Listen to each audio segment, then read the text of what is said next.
और रूप से हर कोई वाकिफ है। जो भी दानव ऐसा बुरा कर्म करता है वो माता काली के प्रकोप से बच नहीं पाता। माता अपने क्रोध अग्नि से उस दुष्ट को भस्म कर देती है। लेकिन क्या आपको पता है कि एक बार गुरु गोरखनाथ ने महाकाली को कैद कर लिया था। अब उन्होंने ऐसा क्यों किया, आइए जान वो एक कथा के माध्यम से बताते हैं। एक बार की बात है, श्री गोरखनाथ एक मार्ग से गुजर रहे थे।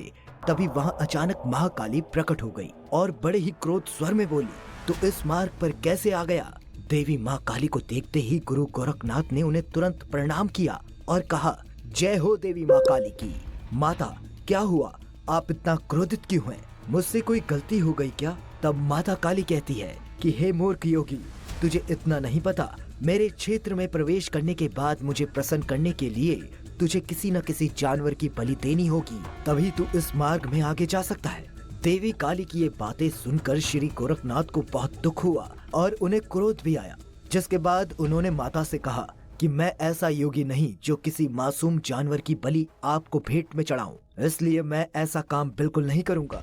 गोरखनाथ की बातें सुनकर माता काली का क्रोध 7वें आसमान पर पहुंच गया और वो आग बबूला हो गई।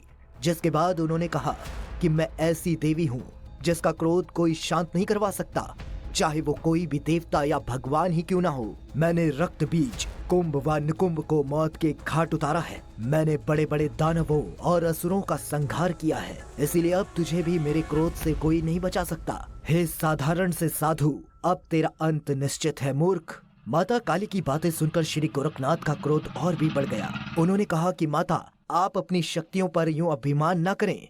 जिसके कुछ देर बाद ही देवी महाकाली ने अपना विकराल रूप ले लिया और गोरखनाथ ने भी अपनी दिव्य शक्तियों का उपयोग शुरू किया। फिर दोनों में भीषण युद्ध कायम हो गया। माता काली और श्री गोरखनाथ एक से बढ़कर एक दिव्य अस्त्रों का एक दूसरे पर प्रयोग कर रहे थे। ये भयानक युद्ध रुकने का नाम नहीं ले रहा था। दोनों बहुत ही शक्तिशाली और युद्ध कौशल में पारंगत थे, कोई किसी से कम नहीं था। ये युद्ध निरंतर चलता ही जा रहा था। कुछ समय बाद महाकाली ने अपना विशाल काय रूप ले लिया और गोरखनाथ पर प्रहार शुरू कर दिया। लेकिन गोरखनाथ ने भी प्राप्त अपनी शक्तियों से अपना रूप विशाल काय कर लिया। जिसके बाद माता काली समझ रही थी कि गोरखनाथ कोई आम साधु संत नहीं है। वो पुनः अपने वास्तविक रूप में आ गईं और उन्होंने एक नरभक्षी मक्खी का रूप ले लिया और देखते ही देखते गुरु गोरखनाथ के शरीर के भीतर प्रवेश कर लिया। फिर देवी काली ने धीरे धीरे उनके कलेजे को खाना शुरू कर दिया, जिसकी पीड़ा असहनीय थी।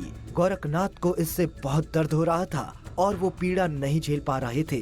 ये सब देखकर देवी काली बहुत प्रसन्न हो रही थी। उन्होंने कहा, अब समझा तू मेरी ताकत को, मेरे आगे सब छोटे हैं। फिर तू तो एक कुछ शक्तियाँ प्राप्त कर लेने वाला साधु संत है। तेरे शिष्य तुझ पे भय खाते होंगे, लेकिन हे मूर्ख, मैं उनमें से नहीं हूँ। मेरे क्रोध को शांत कराने के लिए स्वयं शिव शंभु को आना पड़ता है। मेरे क्रोध की अग्नि में हर जीव जल जाता है। इधर गोरखनाथ की पीड़ा बढ़ती ही जा रही थी।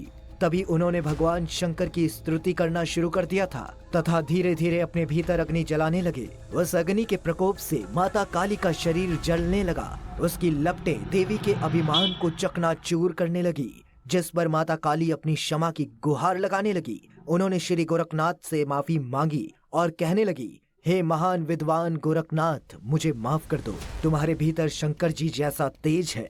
तुम्हारे तेज की अग्नि से मुझे अत्यंत पीड़ा हो रही है, जिसे मैं सह नहीं पा रही हूँ। मुझे अपनी भूल स्वीकार है, माफ कर दो हे महान सिद्ध पुरुष। देवी काली की बातें सुनकर गोरखनाथ का हृदय पसीज गया और उन्होंने माता से कहा, देवी, मैं आपको छोड़ दूंगा, लेकिन आपको मेरी 3 शर्तें माननी होंगी। तो क्या आपको मेरी ये शर्तें मंजूर होंगी? माता काली ने कहा, हे सिद्ध पुरुष, मुझे आपकी सारी बातें स्वीकार है। आप जो कहेंगे मैं वो करूंगी। मुझे केवल इस अग्नि चक्र से बाहर निकाल दीजिए। जिस पर श्री गोरखनाथ ने कहा कि पहली, कि आप अपने भक्तों से किसी भी जानवर की बलि स्वीकार नहीं करेंगी। वो सच्चे मन से आपको जो भी चढ़ाएंगे आप उन्हें स्वीकार करेंगी। दूसरा, आप अपने भक्तों में किसी भी तरह का भेदभाव नहीं करेंगी। आपके लिए सब एक सामान्य ही होंगे। तीसरी और आखिरी शर्त कि आप कभी भी किसी साधु या संत का अनादर नहीं करेंगी। उन्हें हमेशा सम्मान की दृष्टि से ही देखेंगी, क्योंकि उन्होंने कठोर तपस्या व सांसारिक जीवन का त्याग करके सिद्ध शक्तियों को प्राप्त किया है। गोरखनाथ की सारी बातें सुनकर देवी काली ने कहा, मैं आपकी सारी शर्तें मानती हूँ। फिर गुरु गोरखनाथ उन्हें क्षमा कर देते हैं और माता उनके शरीर से बाहर आ जाती हैं। बाहर आने के बाद वो कहती हैं, मुझे अपनी शक्ति पर घमंड था जो आज टूट गया। मैं ये समझ चुकी हूँ कि इस संसार में कोई भी बड़ा नहीं है, उसके ऊपर कोई ना कोई जरूर है। आप जैसे सिद्ध पुरुष का मैंने अपमान किया, मुझसे भूल हो गई। मैंने आपको कमजोर समझा था, ये मेरी सबसे बड़ी गलती थी, मुझे माफ कर दीजिए। जिसके बाद गोरखनाथ ने उन्हें माफ कर दिया और प्रणाम कर अपने शिष्यों के साथ वहाँ से प्रस्थान किया। चलिए अब आपको कुछ संकेतों के बारे में भी बता देते हैं, जिनसे आप समझ जाएंगे कि माता काली आपसे बात करना चाहती हैं। पहला संकेत होता है कि देवी काली के प्रति आपका आकर्षण बढ़ने लगता है। जब आप माता की किसी प्रतिमा या तस्वीर को देखते हैं तो आप उसकी तरफ खींचे चले जाते हैं। कभी कभी ऐसा भी होता है कि आप किसी महाकाली के मंदिर में जाते हैं जहां आप उनकी मूर्ति की तरफ खींचने लगते हैं। ऐसा तभी होता है जब देवी संकेत देती है कि वो आपसे बात करना चाहती हैं। दूसरा संकेत होता है कि अगर आप कोई या किसी के लिए भी की गई पूजा अर्चना स्वीकार हो जाती है, इसके साथ ही आप किसी गलती में हैं तथा देवी आपके सारे कष्टों को हर देती है। इसका अर्थ यही है कि देवी काली आपसे खुश हैं और आपसे बात करना चाहती हैं। तीसरा संकेत होता है कि कुछ घटने वाला है तथा इस बात का आभास आपको पहले से ही हो जाता है और बाद में वो बात घट भी जाती है।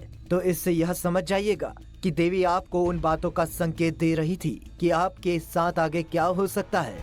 इस बात के चलते वो आपसे बात करना चाहती हैं। चौथा संकेत होता है जब आप देवी काली की स्तुति कर रहे होते हैं और उनके गुणों को अपनाने लगते हैं जिसे महाकाली ने धारण किया होता है। वो गुण असुरी होते हैं, यानी जो मानव तास्मिक भोजन और बुरी चीजों में लिप्त रहता है। देवी उससे हमेशा क्रोधित रहती हैं, जिसके बाद आपको ये सब गलत लगने लगता है। ये भी एक तरह का माता का संकेत ही माना जाता है। पांचवा संकेत, जब आपका किसी बच्चे या शिशु के प्रति ममता का भाव उत्पन्न हो जाता है, फिर चाहे वो बच्चा आपके घर में किसी का हो या किसी बाहर के व्यक्ति का, आप उसे बिना किसी स्वार्थ के प्यार करने लगते हैं तथा उसका ध्यान रखने लगते हैं, तो समझ जाएं कि ये माता काली का संकेत है। क्योंकि देवी अपने भक्तों और छोटे बच्चों को बहुत प्रेम करती हैं। वो उनकी सच्चे मन से मांगी गई हर इच्छा पूरी करती हैं।